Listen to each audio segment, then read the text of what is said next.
Assalamualaikum warahmatullahi wabarakatuh.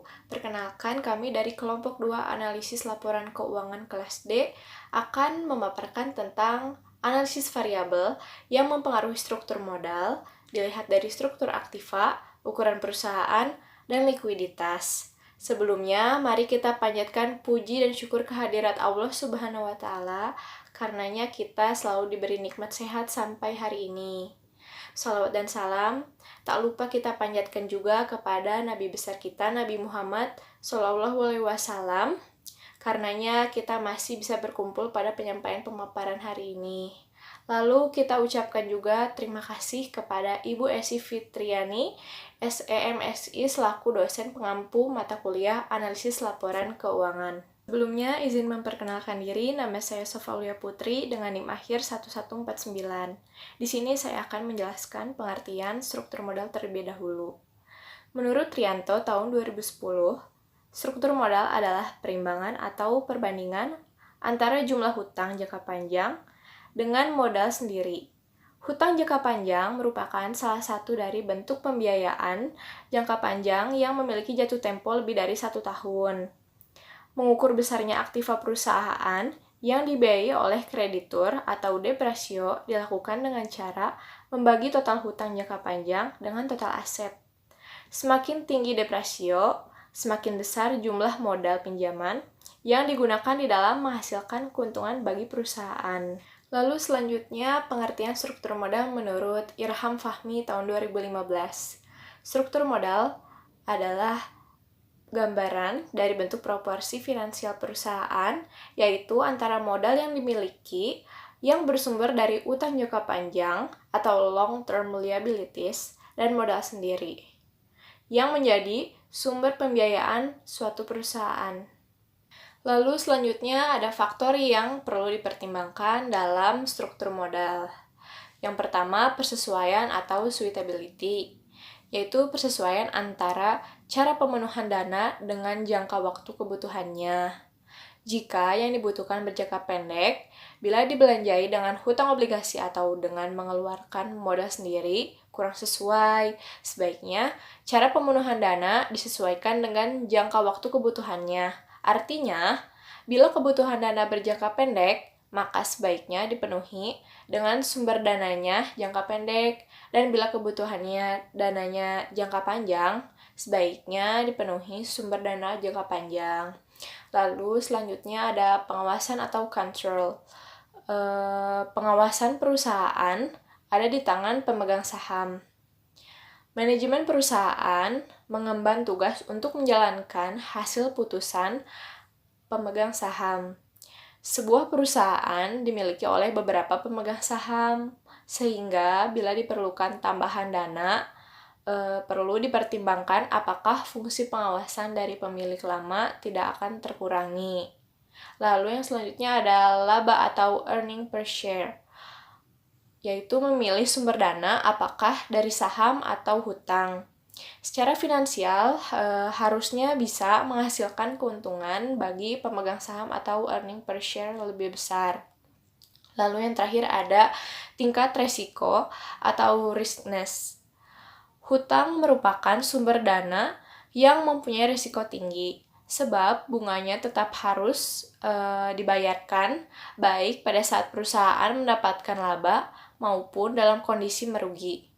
Apabila keuntungan yang diperoleh perusahaan lebih besar, penggunaan hutang lebih baik, sebab akan menghasilkan EPS yang lebih besar.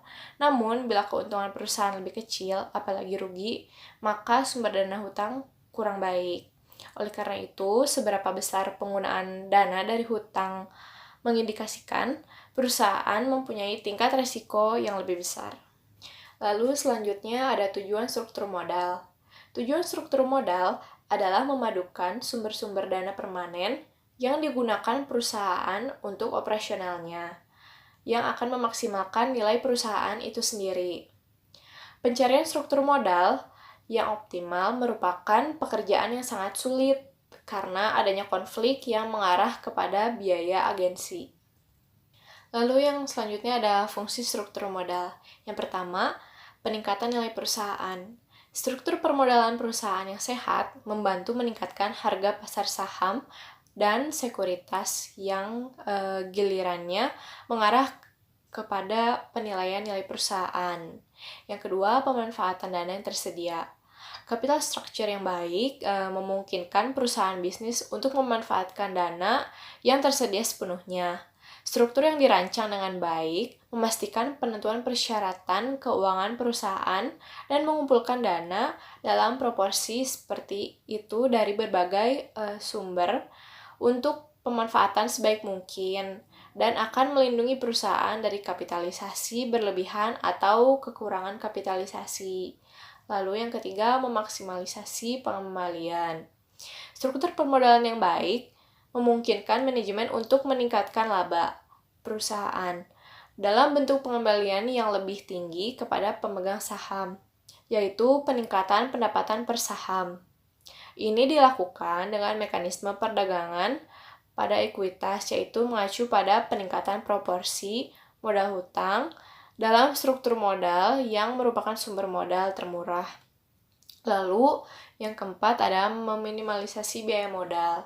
Capital structure yang sehat dari setiap perusahaan bisnis memaksimalisasikan kekayaan pemegang saham melalui meminimalkan biaya modal secara keseluruhan. Lalu, yang ketiga ada solvabilitas. Struktur permodalan yang sehat tidak pernah memungkinkan perusahaan bisnis untuk menaikkan terlalu banyak modal utang karena pada saat pendapatan buruk, solvabilitas terganggu untuk pembayaran bunga wajib kepada pemasok utang. Lalu fleksibilitas. Capital structure yang sehat menyediakan ruang untuk ekspansi atau pengurangan modal utang sehingga sesuai dengan kondisi yang berubah. Penyesuaian modal dapat dilakukan. Lalu selanjutnya pengendalian tidak terganggu. Struktur permodalan yang baik tidak memungkinkan pemegang saham mengontrol bisnis yang terdilusi. Lalu yang terakhir, meminimalisasi risiko keuangan. Jika komponen utang meningkat dalam struktur modal perusahaan, risiko keuangan yaitu pembayaran biaya bunga tetap dan pembayaran jumlah pokok utang tepat waktu juga akan meningkat. Terima kasih. Pemaparan selanjutnya akan dilanjutkan oleh rekan saya. Assalamualaikum warahmatullahi wabarakatuh. Nama saya Anissa Septia Rahayu dengan di belakang 148. Di sini saya akan melanjutkan pemaparan presentasi dari kelompok saya, yaitu manfaat struktur modal. Yang pertama, maksimalisasi pengembalian. Yang kedua, fleksibilitas. Yang ketiga, solvabilitas. Yang keempat, meningkatkan nilai perusahaan secara keseluruhan. Yang kelima, mengurangi resiko keuangan. Dan yang keenam, meminimalkan biaya modal. Baik, selanjutnya saya akan menjelaskan tentang variabel struktur modal. Yang pertama yaitu struktur aktiva. Struktur aktiva adalah penentuan berapa besarnya alokasi untuk masing-masing komponen aktiva, baik itu aktiva lancar maupun aktiva tetap. Yang kedua, ukuran perusahaan. Ukuran perusahaan merupakan nilai yang menunjukkan besar kecilnya perusahaan.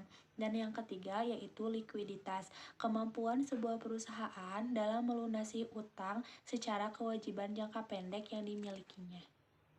Selanjutnya, saya akan memaparkan tentang profil perusahaan. Yang pertama, profil perusahaan PT Akasya Wira Internasional Tbk. PT Akasya Wira Internasional Tbk didirikan dengan nama PT Alfindo Putra Setia pada tahun 1985. Perusahaan telah diubah beberapa kali, terakhir pada tahun 2010, ketika nama perusahaan diubah menjadi PT Akasya Wira Internasional Tbk. PT Akasya Wira Internasional Tbk atau ADES bergerak pada bidang pembuatan dan pendistribusian produk perawatan rambut. Produk perawatan rambut yang dihasilkan dipasarkan dengan nama merek Makarizo. Baik, untuk profil perusahaan yang kedua yaitu profil perusahaan PT Gudang Garam Tbk. Perusahaan rokok Gudang Garam adalah salah satu industri rokok terkemuka di tanah air yang telah berdiri sejak tahun 1958 di kota Kediri, Jawa Timur. Gudang Garam sering terkenal luas baik di dalam negeri maupun mancanegara sebagai rokok rokok kretek berkualitas tinggi. Produk gudang garam bisa ditemukan dalam berbagai variasi, mulai dari sigaret kretek kolobot atau SKL, sigaret kretek linting tangan, hingga sigaret kretek linting mesin atau SKM. Apa yang dicapai gudang garam saat ini tentunya tidak terlepas dari peran penting sang pendiri, Surya Wodo Widjojo. Beliau adalah seorang wirausahawan sejati yang dimatangkan oleh ahli bisnis. Yang ketiga yaitu profil perusahaan PT Hanjaya Mandala Sampurna Tbk. PT Hanjaya Mandala Sampurna Tbk merupakan salah satu produsen rokok terkemuka di Indonesia. PT tersebut memproduksi sejumlah merek rokok yang legendaris di Jisamso. PT tersebut adalah afiliasi dari PT Philip Morris Indonesia dan salah satu produsen rokok terkemuka di Indonesia. Sampurna bangga pada tradisi dan filosofi yang menjadi dasar kesuksesan. Perusahaan yang didukung dengan merek-merek yang kuat serta karyawan-karyawan terbaik sambil terus berinovasi untuk masa depan yang lebih gemilang. Selanjutnya yaitu profil perusahaan PT Indofood Sukses Makmur Tbk. Indofood Sukses Makmur Tbk didirikan pada tahun 1990, awalnya bernama PT Panganjaya Inti Kusuma yang kemudian berganti nama menjadi PT Indofood Sukses Makmur Tbk pada tahun 1994, sekaligus melakukan penawaran saham perdana sebanyak 763 juta saham yang tercatat di Bursa Efek Indonesia. Kini sudah transformasi menjadi perusahaan Total Food Solution dengan kegiatan operasional yang mencakup seluruh tahapan proses produksi makanan mulai dari produksi dan pengolahan bahan baku sampai menjadi produk yang tersedia di dalam pasar. Selanjutnya yaitu profil perusahaan PT KMI Wire and Cable Tbk. KMI Wire and Cable Tbk didirikan pada tanggal 9 Januari 1972 dalam rangka penanaman modal asing atau PMA dan memulai kegiatan usaha komersialnya pada tahun 1974. Ruang lingkup kegiatan KBLI terutama meliputi barang pembuatan kabel dan kawat aluminium dan lembaga serta bahan baku lainnya untuk listrik, elektronik, telekomunikasi, baik yang terbungkus maupun tidak terbungkus, beserta seluruh komponen, suku cadang, aksesori yang terkait dengan perlengkapan-perlengkapan, termasuk teknik rekayasa kawat dan mebel. Perkenalkan, nama saya Andreas Torus dengan NIM 8147. Di sini saya akan melanjutkan pemaparan tentang pembahasan. Di slide pembahasan ini terdapat faktor yang mempengaruhi struktur modal. Yang pertama yaitu variabel X yang dinyatakan independen, yaitu mempengaruhi, sedangkan yang kedua adalah variabel Y, yaitu dependen yang dimana dipengaruhi. Nah, variabel X ini terdapat ada 3, yaitu struktur aktiva, dimana sebagai variabel pertama dengan rumus aktiva tetap dibagi total aktiva dikali 100%.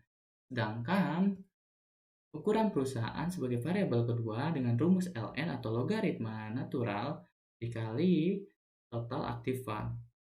Yang ketiga adalah likuiditas, nah menggunakan current ratio dengan variabel X yang ketiga. Dengan rumus yaitu aktiva lancar dibagi hutang lancar. Begitu juga ada variabelnya yaitu dependent. Di sini adalah struktur modal yaitu DER. DER itu adalah debt to equity ratio dengan rumus total hutang dibagi modal dikali 100%. Nah, di sini juga ada pengelolaan data dengan kode perusahaan masing-masingnya ada 5 ya. Di sini yang pertama adalah PT Akasi Wira Internasional Tbk dengan kode AWIT. Sedangkan yang kedua adalah PT Gudang Garam Tbk dengan kode GGT. Yang ketiga adalah PT Hanjaya Mandala Sampurna Tbk dengan kode HMST. Sedangkan yang keempat adalah PT Indofood Sukses Makmur Tbk dengan kode ISMT. Yang kelima adalah PT KMI Wire and Cable Tbk dengan kode KWCT. Oke, di slide selanjutnya yaitu ada hasil perhitungan. Di sini hasil perhitungan ada tabel dengan kolomnya itu nomor, kode perusahaan, tahun, SA, struktur aktiva, size atau ukuran perusahaan, current ratio, itu likuiditas, debt to equity ratio. Nah, di sini dengan nomor 1 dengan kode perusahaan AWIT tahun 2018 0,507502 sedangkan size-nya 13,689125, current ratio 0,9118016003, DER-nya 082869761. Di tahun 2019 masih di perusahaan awit yaitu 0,5065731334, size-nya 13,67149353. Current rasionya di tahun 2019 yaitu 1,4338779938. DER-nya 0,73409049. Sedangkan untuk nomor 2 dengan kode perusahaan GGT di 2018-nya itu 0,3293700101, size-nya 18,05102504, sedangkan current ratio 1,9685955523. Sedangkan DER-nya yaitu 0,5309592224. Nah, 2019 masih di perusahaan GGT yaitu 0,3226300165. Sedangkan untuk size-nya yaitu 17,657 yaitu size-nya itu 18,18048353. Current rasionya yaitu 2,0619060485 dengan DER-nya 0,54419995. Nah, yang ketiga kode perusahaan HMST. Di HMST ini ada 2018, 2019. 2018 dulu di mana SA-nya yaitu 0,1563966062. Sedangkan untuk size-nya yaitu 17,657160303. Sedangkan current ratio yaitu 3,364542,967. Yang DER-nya itu 0,31800686. Yang 2019 masih di perusahaan HMST yaitu 0,14,33695542.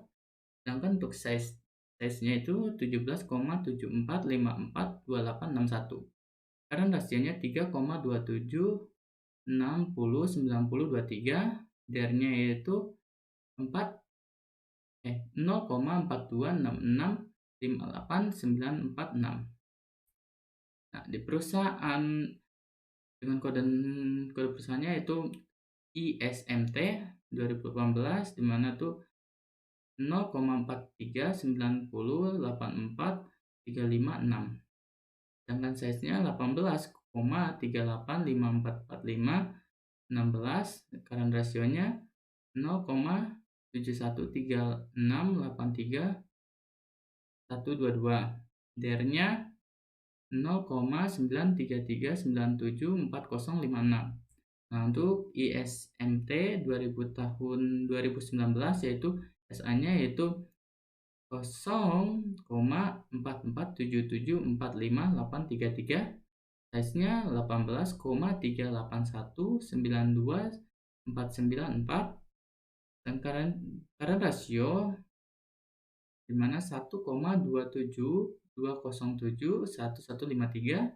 DER-nya 0,7747999691. sedangkan untuk perusahaan terakhir KWCT 2018-nya SA-nya 0,295619319, size-nya 28,80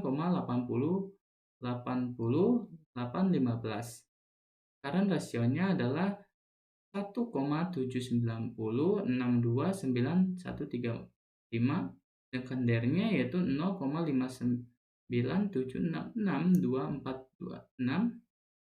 Nah, 2019 masih di perusahaan KWCT, yaitu SA-nya 0,24687186, size-nya itu tuh 28,899799092, current rasionya 2,9091154861, DER-nya itu 0,49277376. Oke, masih di slide hasil perhitungan, tapi ini rata-ratanya dari yang tabel di atas. Nah, di sini masih tetap kode ininya kolomnya di sini ada nomor, kode perusahaan, SA atau struktur aktiva, size, current ratio, DER. Oke, di sini mulai deh dari yang pertama yaitu AWIT. Nah, SA-nya di sini 0,5070377666. Size-nya yaitu 13,68030927, sedangkan current rasionya yaitu 1,1728397771, sedangkan DER-nya yaitu 0,7813949071.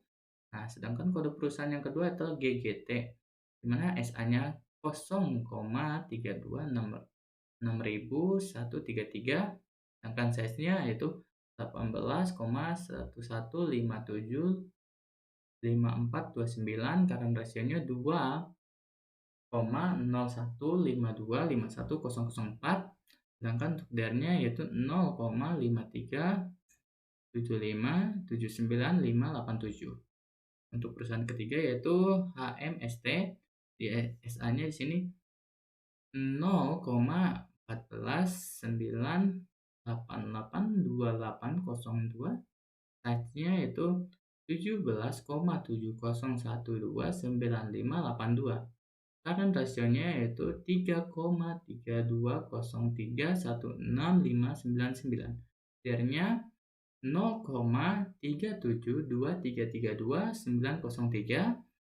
Yang keempat yaitu ISMT dengan SA-nya 0,4434150095, size-nya yaitu 18,38368505, current rasionya 0,9928771138, DER-nya 0,8543868874, dan perusahaan kelima dengan rata-rata SA-nya 0,27 12 45 253, size-nya 28,85393621, current rasionya yaitu 2,3498919998, DER-nya yaitu 0,5452189093. Oke, sekian dari saya. Terima kasih. Bismillahirrahmanirrahim. Sebelum menjelaskan, izinkan saya untuk memperkenalkan diri saya terlebih dahulu. Perkenalkan, nama saya Adinda Rahma Zilfina dengan NIM akhir 151. Baik, di sini saya akan melanjutkan pemaparan dari teman saya, yaitu analisis hasil regresi. Model summary, di mana model 1 R976 pangkat A, R square 953, adjust R square 813, stand error of the estimate 0849513867, A prediktor atau konstan, current ratio X3, size X2, SA atau struktur aktiva X1. Tabel di atas menunjukkan bahwa besarnya adjust R square atau R adalah 0,813. Hal ini berarti 81,3% variabel struktur modal atau DER dapat dijelaskan oleh variabel independen yang meliputi struktur aktiva, ukuran perusahaan, dan likuiditas atau CR. Sedangkan sisanya 100% dikurangi 81,3% sama dengan 18,7% yang dijelaskan oleh faktor-faktor di luar analisis. Baik, selanjutnya ada ANOVA model 1 regression residual total sum of squares 1,47 untuk regression, lalu residu ada 007, total 155. DF ada regression 3, residual 1, dan total 4. Mean square regression 0,049, residual 007. F untuk regression 6,812. Sig untuk regression 273 pangkat B. A dependent variable titik 2 DER dalam kurung Y. B prediktor atau konstan, current ratio X3, size X2, SA atau struktur aktiva X1. Tabel di atas menunjukkan bahwa nilai F sebesar 6,812 dengan nilai signifikansi 0,273. Signifikansi menunjukkan lebih besar dari 0,05 sehingga model regresi tidak dapat digunakan untuk memprediksi struktur modal atau DER. Selanjutnya ada koefisien di mana modelnya satu konstan, lalu struktur aktiva X1, size X2, current ratio X3. Di mana ada unstandardized koefisien B dan STD error. Konstan B-nya 1,147 dan STD error-nya 1,044, lalu SAX1 B-nya ada min 196, STD error-nya ada 1,523.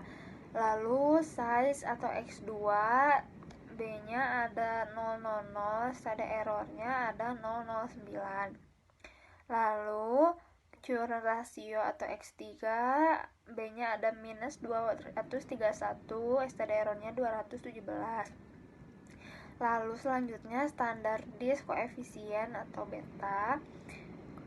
Di sini ada di sini ada struktur aktiva atau X1 sebesar minus 141, size X2 minus 009, lalu current ratio X3 minus 1110. Lalu ada T di mana konstan 1098. Lalu ada SA atau X1 minus 129. Lalu size ada size X2 minus 0,33. Lalu current ratio atau X3 min 1066. Size konstan 470, SAX1 918, size X2 979, lalu current ratio X3 480. A dependent variable titik 2 D dalam kurung Y.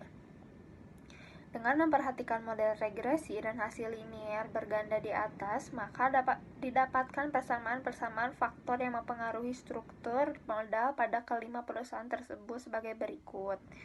Struktur modal atau DER sebesar 1147, lalu struktur aktiva sebesar minus 0,196, lalu ada ukuran perusahaan sebesar 0,000, likuiditas atau current ratio sebesar min 0,231. Baik, terima kasih. Sekian dari saya. Wassalamualaikum warahmatullahi wabarakatuh.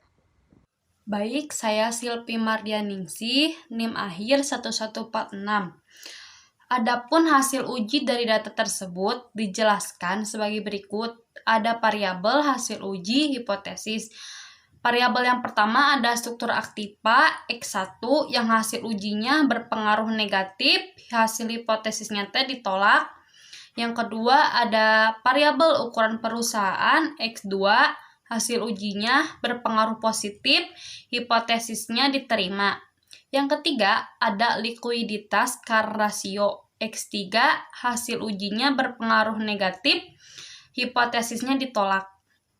Baik, selanjutnya ada interpretasi hasil regresi. Untuk mengetahui apakah variabel X berpengaruh atau tidak terhadap variabel Y, dapat diketahui sebagai berikut. Alpha sama dengan 0,05 T tabel T buka kurung alpha per 2 N min K min 1, di mana N merupakan sampel dan K mempunyai variabel X. Sehingga dapat dihitung T tabel sama dengan T 0,05 per 2 10 min 3 min 1 sama dengan T 0,025 banding 6 T tabel yang sama dengan 2,44691 didapat dari T tabel dengan PR 0,025 dan DF 6. F tabel sama dengan F K N min K, di mana N merupakan sampel dari K merupakan variabel X, sehingga dapat dihitung F tabel sama dengan F 3 banding 10 min 3 sama dengan F 3 banding 7. F tabel sama dengan 4,347 didapat dari tabel dengan PR3 dan DF-nya 7. Assalamualaikum warahmatullahi wabarakatuh. Perkenalkan, nama saya Adrian Mijar dengan NIM 511191150.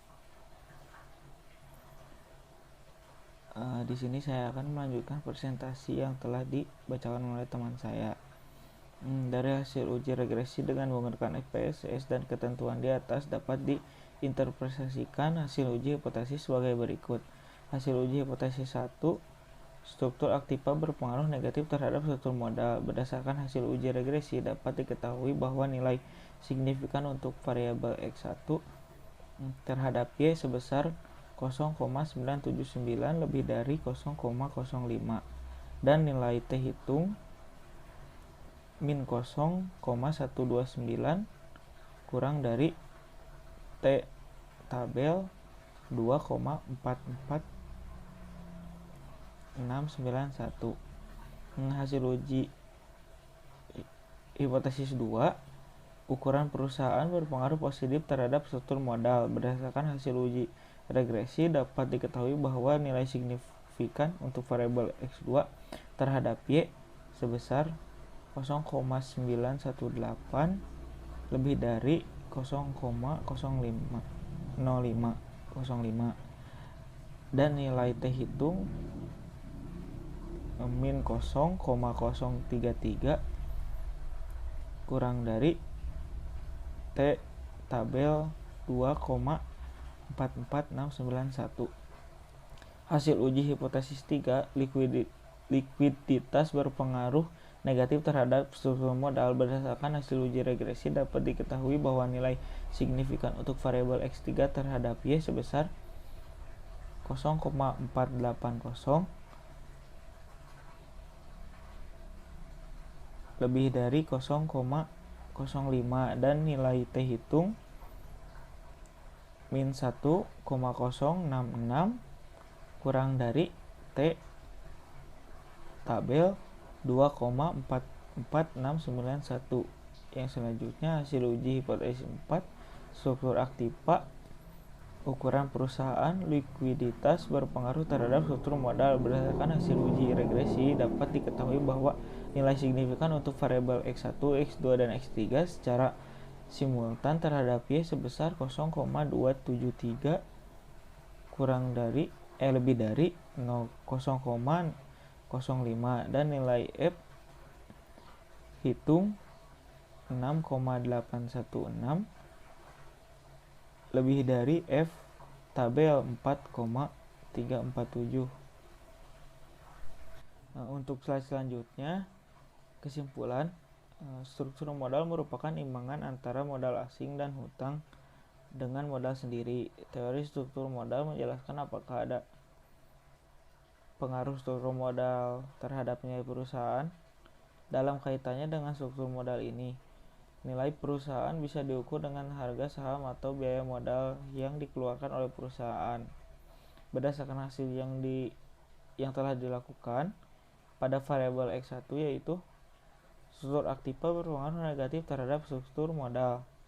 Pada variabel X2, yaitu ukuran perusahaan berpengaruh positif pada struktur modal, dan pada variabel X3, yaitu liabilitas menggunakan current ratio berpengaruh negatif terhadap struktur modal. Mungkin cukup sekian dari saya. Mohon maaf bila ada perkataan yang salah. Terima kasih.